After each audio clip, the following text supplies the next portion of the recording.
Melanjutkan dari cerita sebelumnya. Kamu adalah pembawa bencana. Malek Qin sangat marah, dia menunjuk Aaron Xiao. Sejak kamu datang ke keluarga Qin, kami tidak pernah memiliki hari yang tenang. Sebenarnya, Aaron Xiao sangat malas menanggapinya.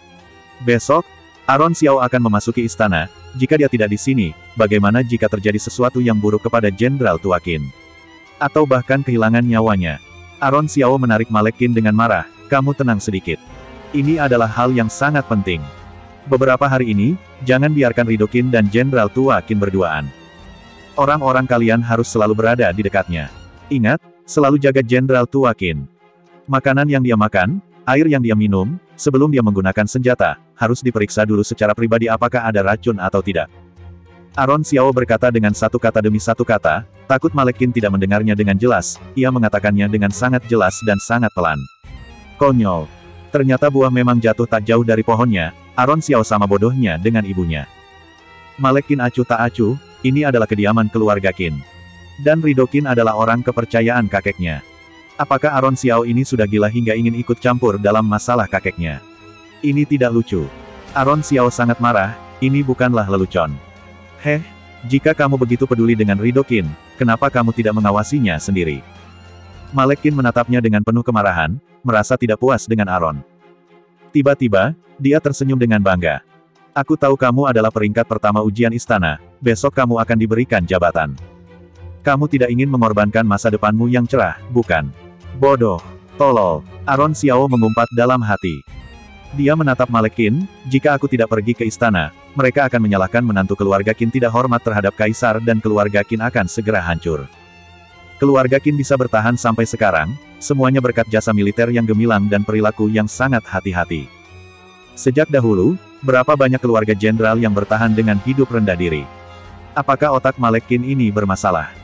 Meskipun ada jasa militer, jika Aaron Xiao tidak pergi menghadiri acara pemberian jabatan, Negam Wei akan mendapatkan kelemahan keluarga Qin. Apakah keluarga Qin akan tetap bertahan? Malek Qin menggertakkan giginya. Dia sangat membenci Aaron Xiao yang selalu tahu segalanya dan selalu penuh percaya diri. Apakah kamu pikir kamu adalah penyelamat keluarga Qin? Kamu hanyalah orang yang suka mencari perhatian. Tidak bisa dipercaya. Tidak masalah kamu membenciku, tapi kamu harus peduli pada kakekmu. Anak-anak keluarga kaya kebanyakan manja, dan Malek Qin memang sangat mewakili pepatah itu. Tidak masalah ia membenci Aaron Xiao, tetapi ia juga tidak bisa membedakan fakta dan omong kosong.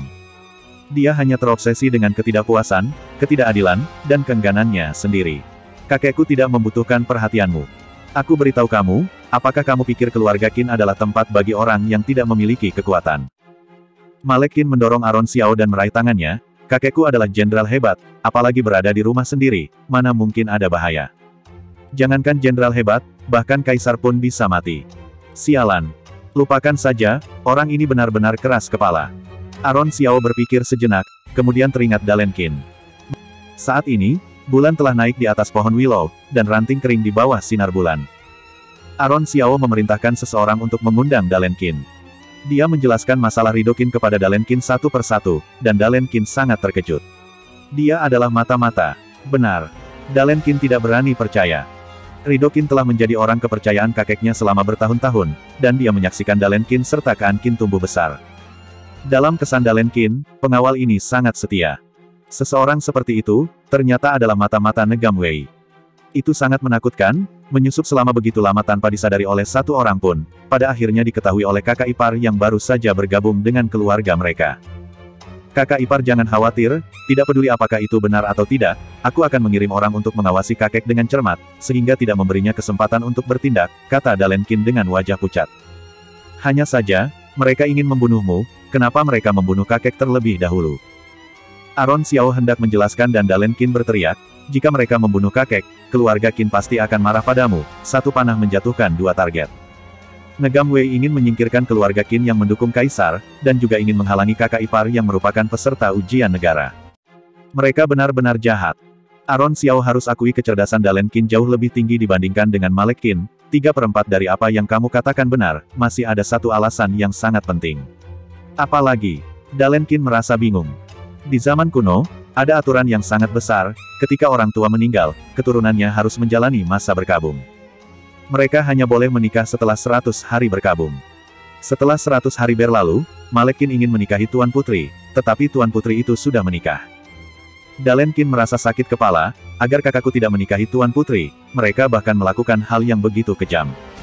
Aron Xiao mengangguk, hanya demi peringkat pertama ujian istana, masih belum layak untuk Negam Wei melakukan hal buruk terhadap Oman Qin. Dengan kata lain, Negam Wei sudah lama menargetkan keluarga Qin. Kini ada Aron Xiao seorang menantu yang sangat hebat di keluarga Qin, Negam Wei sangat tidak sabar untuk sepenuhnya menyingkirkan keluarga Qin. Ingat, ganti semua orang yang melayani kakek dengan orang yang bisa dipercaya. Utus Rido Qin keluar untuk sementara waktu. Baik. Dalen Qin mengangguk, aku pasti akan menangani masalah ini dengan baik. Ya. Aron menepuk-nepuk pundaknya. Kamu, aku dan Kaan Qin besok akan masuk ke istana, semuanya harus diatur dengan baik. Ya. Tangan Dalen Qin bergetar, dia masih kecil, belum bisa menghadapi masalah dengan tenang. Perasaannya dan kakeknya sangat mendalam, jika dia pergi ke istana kali ini dan tidak melihat kakeknya lagi. Tidak akan terjadi. Dalen Qin segera meninggalkan halaman Aron Xiao dan pergi mengatur semuanya dengan cepat. Untungnya, ada seseorang seperti Dalen Qin di keluarga Qin yang bisa memahami situasi dengan baik. Haris Meng. Aron Xiao memanggil, dan Haris Meng keluar dari tempat persembunyiannya. Ya, Tuan. Ketika Ken Bai kembali dari keluarga Yi, kamu dan 12 pengawal yang lain harus menungguku kembali di halaman ini. Jagalah Jenderal Tua Qin dengan baik, jangan sampai terjadi hal yang buruk padanya. Aron Xiao sekarang akan mengatur pengawalnya untuk menjaga Jenderal Tua Qin, dia jelas tahu bahwa jika dia tidak di sini, pengawalnya bahkan tidak akan diizinkan masuk ke kediaman keluarga Qin. Ya, Tuan. Keesokan harinya, di istana. Aron Xiao, Dalen Qin, dan peserta ujian negara lainnya menunggu di aula dan menunggu panggilan Kaisar. Aron Xiao mengkhawatirkan Oman Qin, hatinya tidak tenang. Dia melihat sekeliling dan melihat warna merah cerah. Itu adalah warna merah dari tembok istana. Hari ini, pada saat melamun, dia secara tak sengaja menyadari betapa merahnya tembok istana.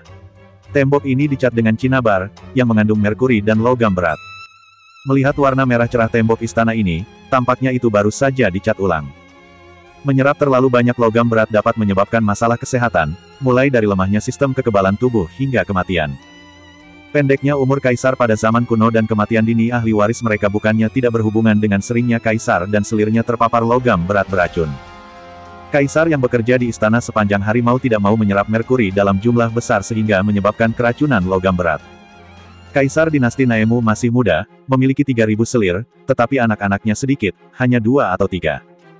Aron Xiao menggelengkan kepala, tak disangka hal-hal yang dihindari oleh orang modern sangat dihargai oleh orang kuno, bahkan dianggap sebagai harta karun. Dengan adanya tembok merah ini, tidak mandul sudah bisa dianggap lumayan. Kaisar dinasti Mingtas Lamusa berumur lebih pendek dibandingkan kaisar dinasti lainnya. Kecuali 3 generasi pertama kaisar, kaisar berikutnya memiliki umur yang sangat pendek. Tak satu pun dari mereka dapat hidup melebihi usia 60 tahun, dan beberapa meninggal pada usia 23 tahun. Aron Xiao akan mempertimbangkan untuk memberitahu kaisar tentang bahaya merkuri ini agar dapat membantu kaisar hidup lebih lama dan memiliki keturunan yang kuat. Dengan pengetahuan ini, dia akan dapat bergerak dengan lebih leluasa di istana. Saat ini, kaisar memanggil para siswa. Kakak ipar, kamu pasti akan menjadi pejabat tingkat 6, bisik Dalen Qin dengan sembunyi-sembunyi. Pejabat di kediaman pengawal berada di tingkat berapa? Dalen Qin sangat terkejut, dan hampir berteriak, kakak ipar, apakah kamu sudah gila? Kamu ingin pergi ke kediaman pengawal. Kaisar menobatkan jabatan, biasanya instruktur Hufon selalu hadir dalam situasi seperti ini.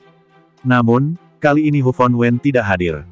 Sesuai dengan yang dikatakan Kaisar, setelah Aron Xiao meraih peringkat pertama dalam ujian istana, perintah rahasia pustaka Qin Yuan dapat dibuka. Hufon Wen membukanya, tetapi ternyata itu hanya perintah kosong. Di dalamnya, selain Cap Kaisar, tidak ada yang lain. Apa maksudnya?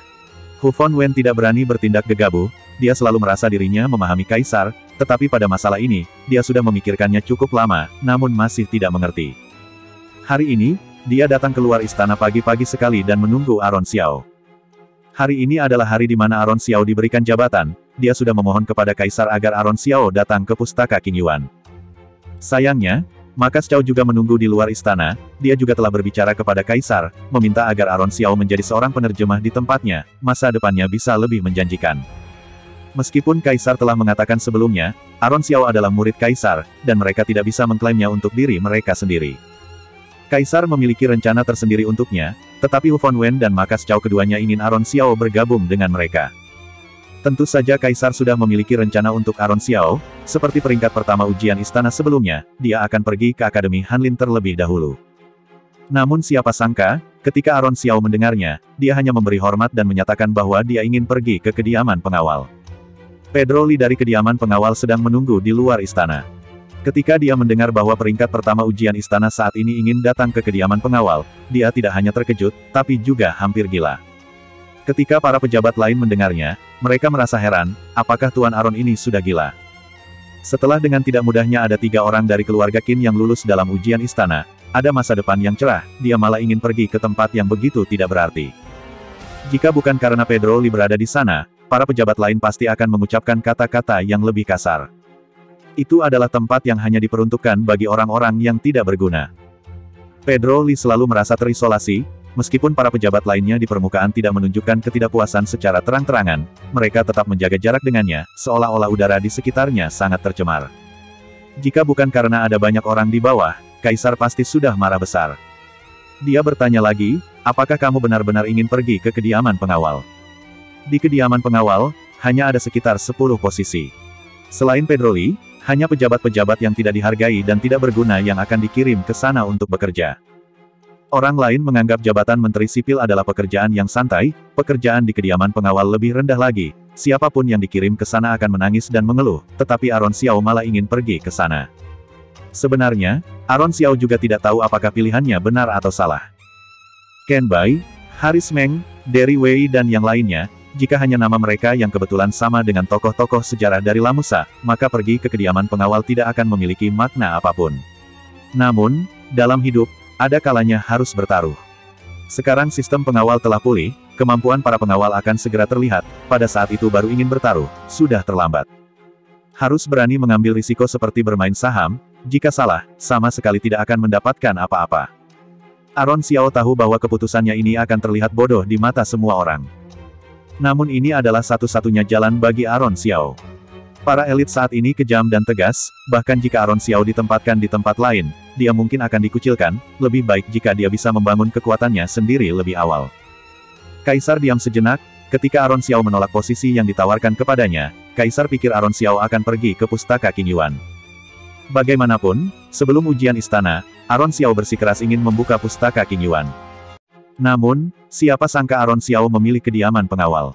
Dengan satu pandangan dari Kaisar, Kasima berkata dengan keras, panggil Pedro Li dari kediaman pengawal. Aron Xiao terkejut dan melihat seorang pria tinggi yang gagah masuk dari luar istana. Semangat Pedro Li sangat berbeda dari para pejabat lainnya, matanya tajam dan penuh semangat. Penampilan semangat ini bahkan lebih luar biasa daripada semua pengawal yang pernah dilihat oleh Aron Xiao. Bukankah Pedro Li ini adalah pria yang memerintahkan Derry Wei untuk kembali malam itu? Pada tengah malam waktu itu, kepala kediaman pengawal bahkan muncul sendiri, dia benar-benar profesional. Pedro Li, dewa perang paling bisa segalanya dalam sejarah Lamusa, bersama dengan Ken Bai, dan 2 orang lainnya, masuk dalam daftar nama 4 dewa perang hebat. Umumnya, seorang jenderal akan memiliki keahlian tertentu, seperti Ken Bai yang mahir dalam pertempuran pengepungan. Namun, Pedro Li ahli dalam semua hal, baik dalam menyerang maupun bertahan, serta dalam melatih tentara. Dalam daftar dewa perang Lamusa, banyak orang menganggap Pedro Li sebagai dewa perang terbaik. Dan Ken Bai adalah yang kedua. Kaisar, Pedro Li memberi hormat tanpa melihat Aron Xiao. Meskipun peringkat pertama ujian istana ingin masuk ke kediaman pengawal, dia juga tidak terlalu senang. Bagaimana pendapatmu? Di wajah Kaisar yang terlihat muda dan berwibawa, ada banyak perasaan yang ditekan. Pedro Li bisa melihat bahwa Kaisar tidak senang, jadi dia berkata, Tuan Aron ingin bergabung dengan kediaman pengawal, itu adalah kehormatan bagi kediaman pengawal, hanya saja, kediaman pengawal tidak memiliki posisi kosong.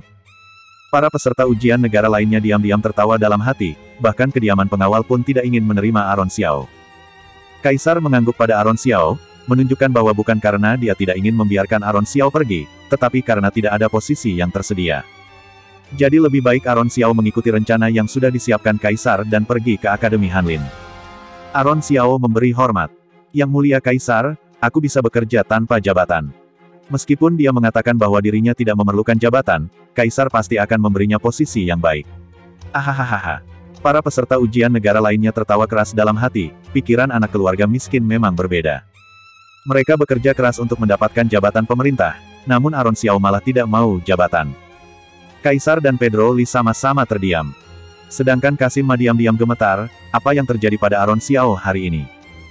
Biasanya, dia selalu sejalan dengan keinginan Kaisar, tetapi hari ini dia begitu keras kepala dan hanya ingin pergi ke kediaman pengawal.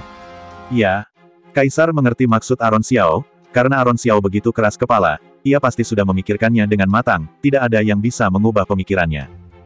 Kaisar merenung sejenak, dan berkata dengan sangat tak berdaya. Pedro Li, karena kediaman pengawal tidak ada posisi kosong, pindahkan satu orang dari kediaman pengawal ke Akademi Hanlin, dan digantikan oleh Aron. Semua orang terkejut, Kaisar ternyata setuju.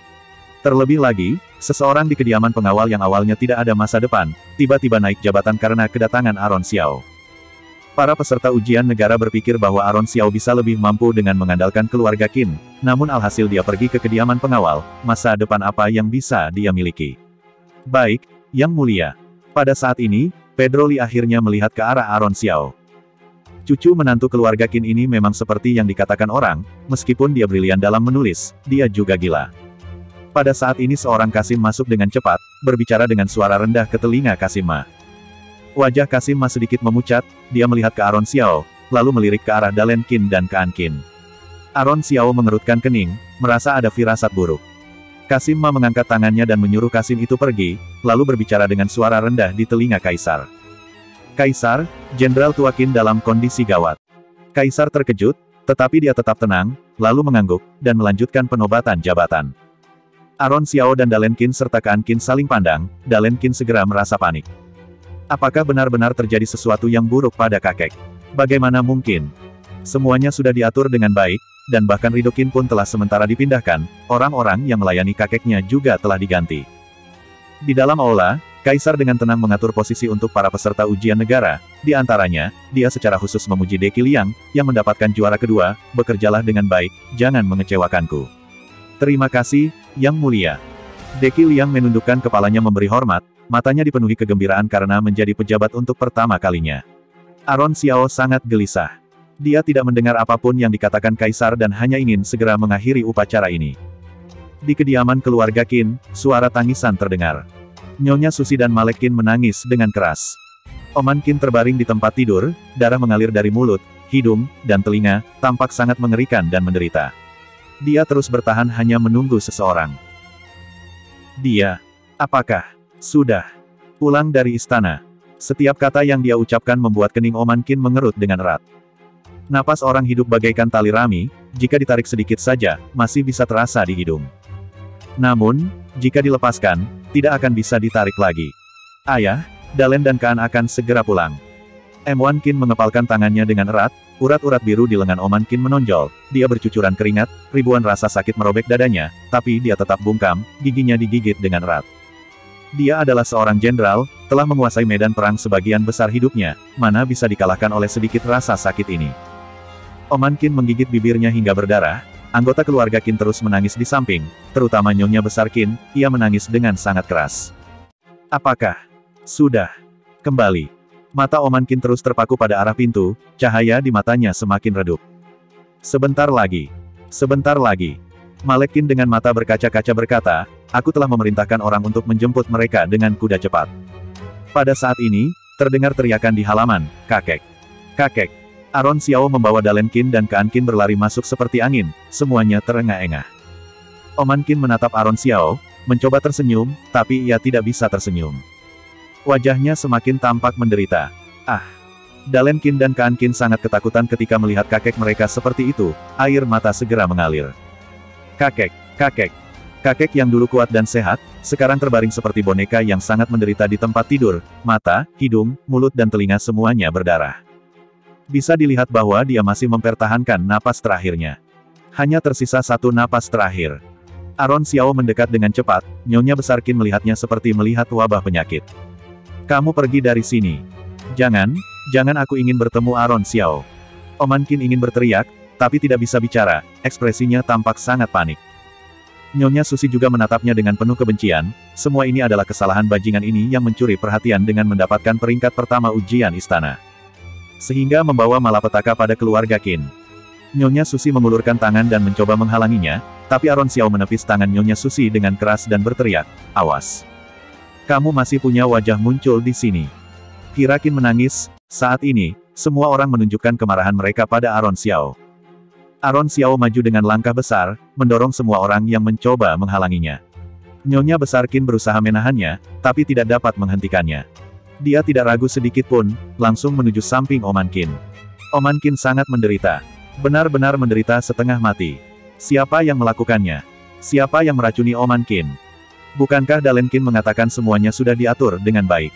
Siapa sebenarnya yang melakukannya? Cahaya tajam menyala di mata Aron Xiao, menyilaukan seperti darah Oman Qin. Dalen Qin dan Kaan Qin bersandar di atas tubuhnya sambil menangis. Oman Qin bernapas dengan cepat, ia menunjuk pada Aron Xiao, Kamu kesini." Semua orang terkejut, orang yang ditunggu Jenderal Tua Qin ternyata adalah Aron Xiao. Bukan kedua cucunya yang dia sayangi. "Ini, untukmu." Oman Qin selalu menggenggam sesuatu dengan erat, orang-orang keluarga Qin tidak bisa melihat apa itu. Hingga saat Aron Xiao datang, Jenderal Tua Qin akhirnya membuka telapak tangannya. Itu adalah setengah dari token militer. Setengah lainnya ada di tangan Kaisar. Ini adalah token militer dinasti Naemu. M1 Qin sangat terkejut. "Kakek." Aron Xiao menggigit bibirnya, suaranya gemetar. Air matanya hampir jatuh. Ini adalah token militer. Oman Qin memberikannya padanya. Bukan diberikan kepada M1 Qin. Saat ini, Oman Qin berteriak, dia sangat menderita. Rasa sakitnya sudah mencapai batas maksimum.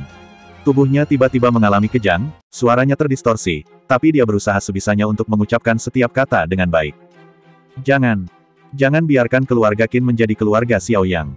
Kedua, lindungi Hira dengan baik. Lindungi keluarga Qin. Apakah kamu bisa berjanji padaku? Seluruh tubuh Oman Qin mengalami kejang, hanya tersisa setengah napas terakhir. Namun, semua mata tertuju pada Aron Xiao. Oman Qin telah memberikan kepercayaan terakhirnya pada menantu yang dibenci semua orang. Dia sedang menunggu jawaban dari Aron Xiao, tangan yang kejang itu mencengkeram tangan Aron Xiao hingga berdarah. Ini adalah tekad yang sungguh luar biasa. Di saat kritis seperti itu, ia juga terus menunggu jawaban dari Aron Xiao. Air mata mengalir di mata Aron Xiao, dia menggigit bibirnya, lalu berkata, "Aku setuju. Aku bersedia. Aku berjanji. Aku bersumpah. Selama aku masih hidup aku akan melindungi keluarga Qin, bahkan jika aku mati, keluarga Qin juga akan tetap ada." Oman Qin terus menatap Aron Xiao, seolah-olah mengucapkan terima kasih banyak. Aron Xiao menggigit bibirnya, siapa yang melakukan ini? Siapa? Oman Qin merintih kesakitan beberapa kali. Aron menggenggam erat tangan yang penuh dengan kepalan itu, seolah-olah mengerti konfirmasi yang terus-menerus diucapkan dalam rintihan Oman Qin. Aron Xiao terus menganggukkan kepalanya, "Aku setuju. Aku setuju. Aku setuju." Cahaya di mata Oman Qin semakin meredup seiring dengan setiap janji yang diucapkan oleh Aron Xiao, hingga akhirnya cahaya itu padam sepenuhnya. "Ayah, kakek, suamiku." Keluarga Qin melihat kejadian ini dan meratap dengan sedih. Aron Xiao berlutut di sisi tempat tidur, dan tangan Oman Qin masih tetap mencengkeram tangan Aron Xiao. Darah merah itu menetes ke tangan Aron Xiao setetes demi setetes, membasahi lengan bajunya sampai basah kuyup. Kemudian, darah itu mengalir di sepanjang lengan bajunya, dan jatuh ke sisi tempat tidur. Darah, semuanya darah. Aron Xiao perlahan-lahan mengangkat kepalanya, Oman Qin terus menatapnya, tatapan mata yang tidak memiliki kehidupan tidak lagi penuh kecemasan dan penderitaan seperti sebelumnya. Melainkan seperti seorang kakek, menatap anak kesayangannya dengan penuh keengganan. Dia telah pergi tanpa penyesalan. Oman Qin bukanlah orang yang hanya bisa bicara. "Aku akan membunuhmu." Saat ini, Nyonya Besar Qin tiba-tiba mengeluarkan pedangnya. Dia mengarahkan pedangnya pada Aron Xiao. Semua ini karena Aron Xiao. Semua ini adalah kesalahan Aron Xiao. "Nenek." Dalen Qin yang sedang menangis sangat terkejut, berdiri di depan Aron Xiao dan bertanya, apa hubungannya dengan kakak ipar? Orang keluarga Qin menangis. Orang keluarga Qin berteriak-teriak. Orang keluarga Qin melontarkan semua kata-kata hinaan yang bisa mereka pikirkan. Namun, Aron Xiao tidak mendengar apa-apa. Dia dengan lembut melepaskan cengkeraman Oman Qin, diam-diam membersihkan darah yang menetes di matanya, hidungnya, telinganya, dan mulutnya. Darahnya terlalu pekat, benar-benar terlalu pekat. Racun yang sangat mematikan. Racun yang paling mengerikan. Di mana Rido Qin? Aron Xiao menoleh dan berkata dengan nada dingin sambil menatap Nyonya Besar Qin yang sedang marah-marah. "Rido Qin sudah pergi dari kediaman keluarga Qin. Kamu masih curiga pada pengawal Jenderal Tua Qin. Kamu orang yang tidak berguna. Jenderal Tuakin meninggal karenamu. Sekarang kamu ingin menyalahkan pengawalnya atas hal ini. Apakah kamu tidak memiliki rasa malu? Suamiku. Dia telah berjuang di medan perang seumur hidupnya. Namun meninggal dengan begitu mengerikan. Ah! Nyonya Besar Qin duduk dan menangis dengan keras, mengutuk Aron Xiao dengan habis-habisan.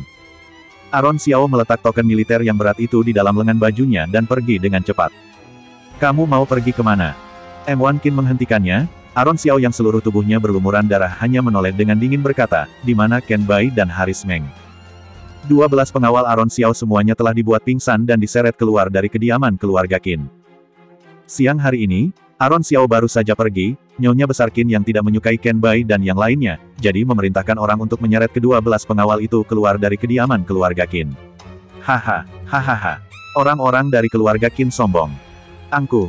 Sembrono. Untuk mengeluarkan Ken Bai dan yang lainnya dari rumah, semua cara digunakan.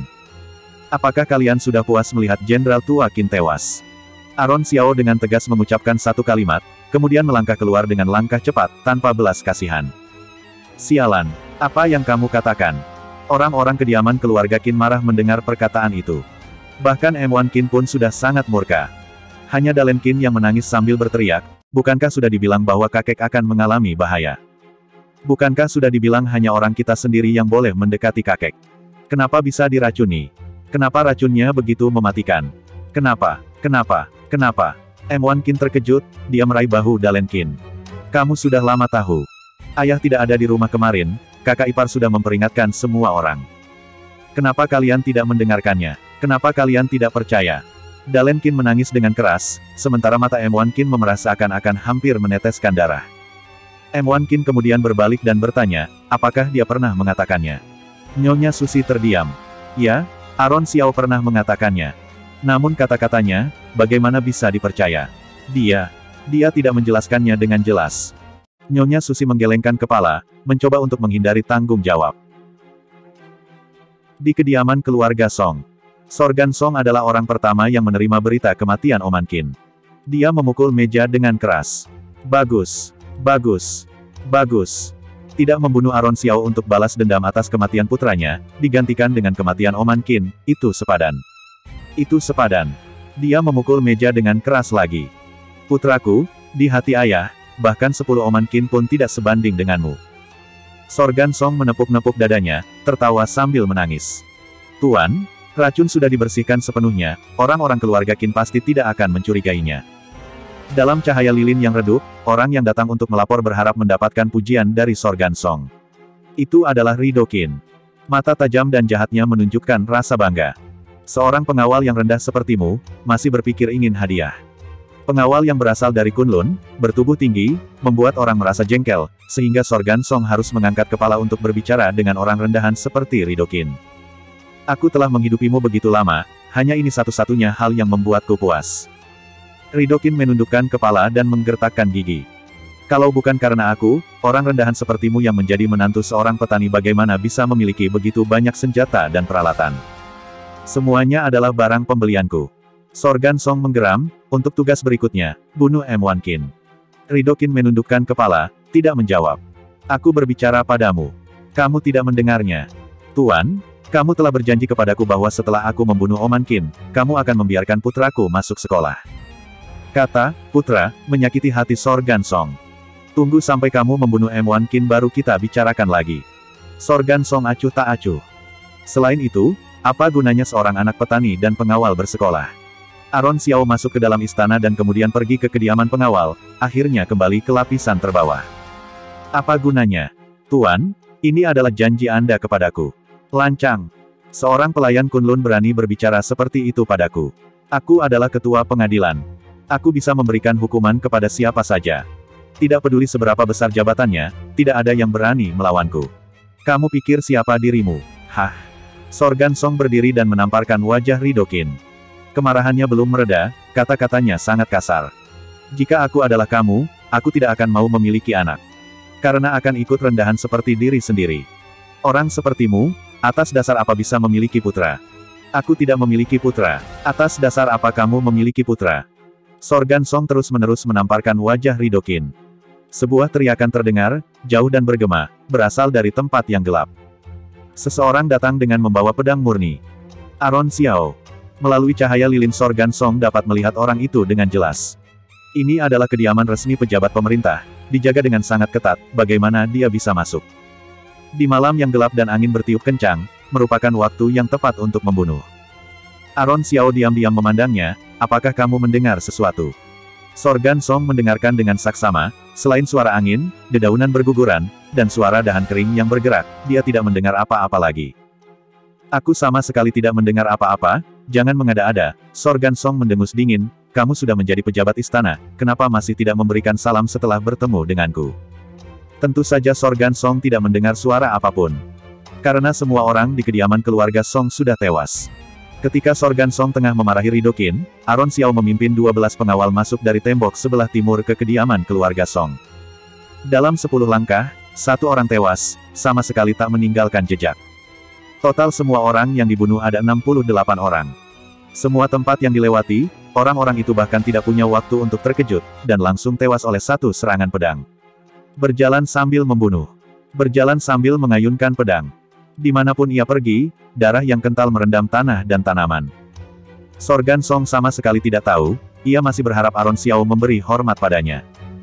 Namun dalam 3 detik, Sorgan Song akhirnya menyadari ada sesuatu yang tidak beres. Kenapa kamu tidak terkejut? Terkejut oleh apa? Terkejut Ridokin muncul di kediaman keluarga Song pada malam hari begini. Bagaimana kamu tahu bahwa Ridokin adalah orangku? Kapan kamu tahu? Kapan kamu datang? Sorgan Song panik, Ridokin selalu sangat rahasia, bahkan keluarga Qin dan Kaisar pun tidak menyadarinya. Bagaimana Aron Xiao tahu bahwa Ridokin ada di sini? Aron Xiao malas menjawab 2 pertanyaan pertama, dia hanya berkata dengan dingin, aku sudah datang sejak tadi. Dia mendengarnya. Dia telah mendengar semuanya. Ternyata, Ridokin adalah anjing yang dibesarkan oleh Sorgan Song sendiri. Mengatakan bahwa dia adalah anjing bahkan merupakan penghinaan terhadap anjing. Anjing, setidaknya setia. Ridokin malah meracuni Oman Qin yang telah mempercayainya seumur hidup. Aron Xiao menggelengkan kepala, mengeluarkan bungkus kain berlumpur dari dalam sakunya. Di dalamnya adalah racun yang sudah dilenyapkan oleh Ridokin, ini ditemukan oleh anjing kecil milik keluarga Xiao. Racunnya tumpah di tanah tidak jauh dari luar kediaman keluarga Song. Dari kondisi Oman Qin meninggal, racun ini disebut sebagai stihnain. Setelah meminum stihnain ini, perut akan sangat sakit, kepala dan kaki akan menarik satu sama lain, sehingga diberi nama seperti itu. Stihnain konon berasal dari ekstrak tumbuhan herbal, yang utamanya terdiri dari alkaloid colchicine dan alkaloid mido-saffron.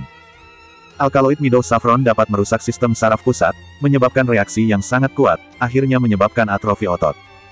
Orang yang terkena racun akan merasa lehernya kaku, lalu bahu dan kaki akan kram, hingga orang yang terkena racun akan membentuk lengkungan. Dan, jika orang yang terkena racun berbicara atau bergerak, dia akan mengalami kram yang lebih parah lagi. Setelah meninggal, tubuhnya masih akan kejang-kejang, wajahnya akan menjadi mengerikan. Di zaman kuno, racun ini sering digunakan oleh kaisar untuk membunuh para menteri dan selir kaisar. Sangat jelas, mereka yang bertanggung jawab atas kematian Oman Qin akan mencoba menyalahkan kaisar. Kediaman keluarga Qin baru saja mengalahkan orang barbar, mendapatkan prestasi besar. Jika Oman Qin dibunuh atas perintah kaisar, itu akan menyebabkan kerusuhan di pasukan keluarga Qin. Membunuh Oman Qin dan merusak reputasi kaisar, strategi yang hebat. Aron Xiao menemukan tempat di mana racun tertumpah, mengambil tanah itu dan meletakkannya di dalam kain. Hanya saja, karena sudah meracuni, kenapa tidak menaruh racunnya lebih banyak? Aron Xiao melangkah maju, dia menatap Ridokin dengan mata memancarkan niat membunuh. Kenapa harus membuatnya meninggal dalam penderitaan seperti itu? Kenapa membiarkannya menderita selama 4 jam?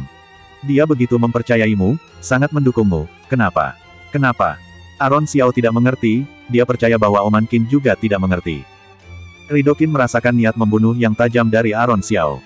Dia menelan ludahnya. Sorgan Song mundur 2 langkah, Aron Xiao. Aku adalah pejabat tingkat 2 di istana. Apakah kamu berani menggunakan kekerasan di kediaman keluarga Song? Kenapa?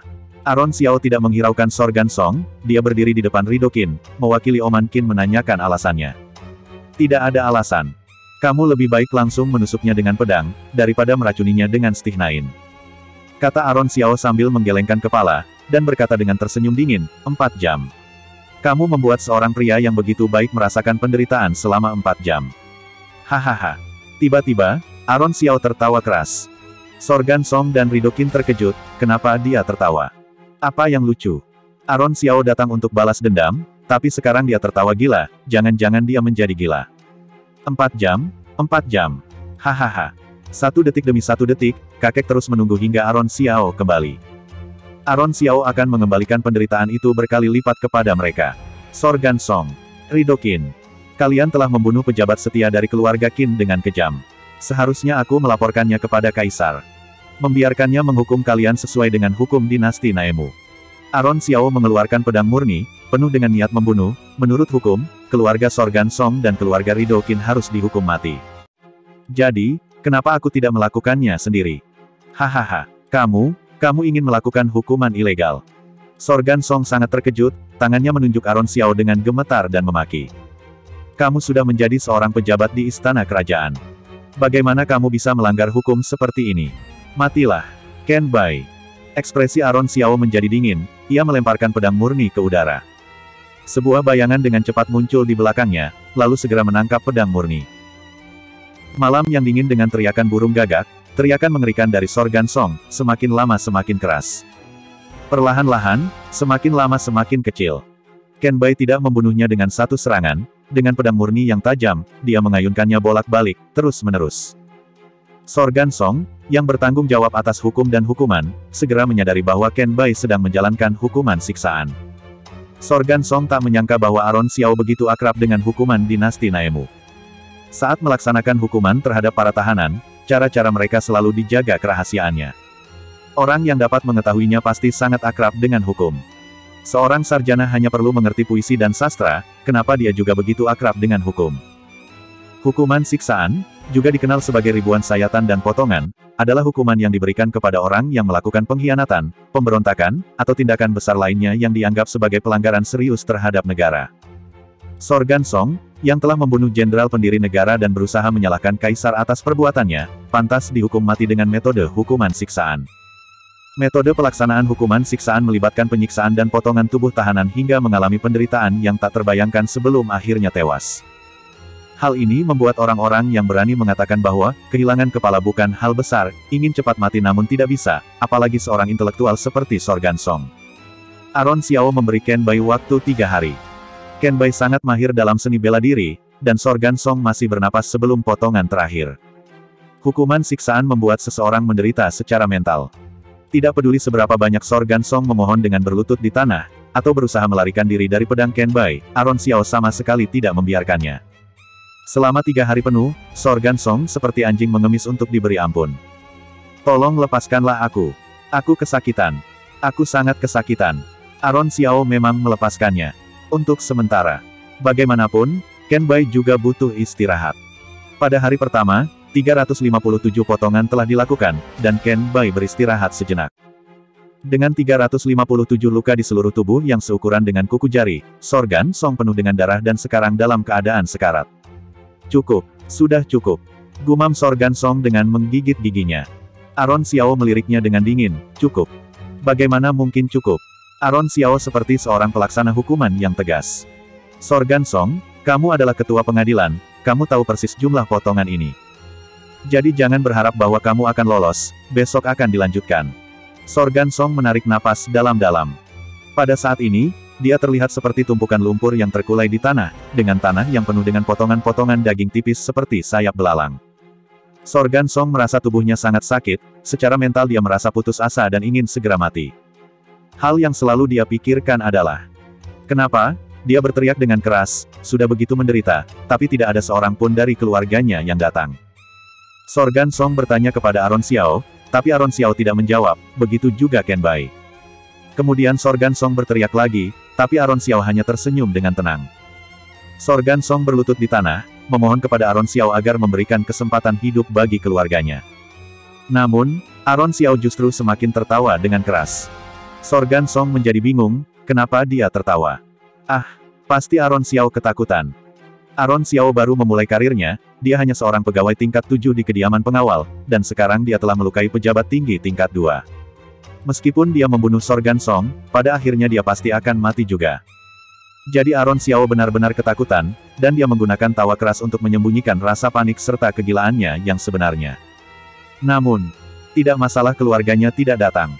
Kenapa dia tidak muncul di istana selama 4 hari, tapi tidak ada yang mencarinya. Dalam lingkaran kekuasaan Negam Wei, begitu banyak orang berpengaruh, begitu banyak rekan sejawatnya, kenapa tidak ada yang datang? Sorgan Song sama dengan Justin Song, mereka berpikir bahwa Negam Wei dan keluarga Zhu akan memperlakukan mereka berbeda dari orang lain. Sebelum kematiannya, Sorgan Song bahkan berpikir bahwa Negam Wei akan berusaha sebisanya untuk melindunginya. Sorgan Song bodoh, dia tidak tahu bahwa dirinya hanyalah salah satu dari 9 menteri utama. Dengan matinya satu ketua pengadilan, Negam Wei hanya akan mengangkat seseorang lagi sebagai ketua pengadilan. Bagaimanapun, membunuh Oman Qin bukanlah hal yang sepele, dan seseorang harus mengambil tanggung jawab. Dan Sorgan Song adalah pilihan yang terbaik, paling sesuai, dan paling logis. Justin Song tewas karena Aaron Xiao, dan Sorgan Song tidak bisa menyembunyikan rasa sakit kehilangan putranya. Dia merencanakan untuk membunuh Aaron Xiao, tapi tanpa sengaja membunuh Oman Qin. Aaron Xiao bisa menebak alasan dan kata-kata apa yang akan digunakan oleh orang-orang dari faksi Negam Wei. Tidak. Bukan seperti itu. Sorgan Song menggelengkan kepala, dia adalah ketua pengadilan, dia adalah seorang ketua pengadilan yang terhormat. Aku adalah pejabat tingkat 2. Aku telah mengikuti Negam Wei begitu lama. Jason Wei selalu menghargaiku. Bagaimana mungkin dia menjebakku? Sorgan Song menggelengkan kepala, dia tidak percaya. Dia sangat tidak percaya. Sebenarnya, awalnya putramu tidak akan mati, ucap Aaron Xiao dengan dingin. Sayangnya, pada hari itu, Ganis Zhu terus mendorongnya untuk bertindak. Justin Song maju dengan tegas, dan itulah kenapa dia melanggar tabu negara. Benar. Negam Wei bukan baru sekarang menjebak Sorgan Song. Sejak Justin Song tewas, bagi Negam Wei, Sorgan Song telah menjadi bidak berikutnya. Sorgan Song telah mengorbankan nyawa keluarganya untuk menjadi pijakan bagi Negam Wei. Itu adalah tindakan yang layak dipuji. Tidak percaya? Tanyakan saja padanya.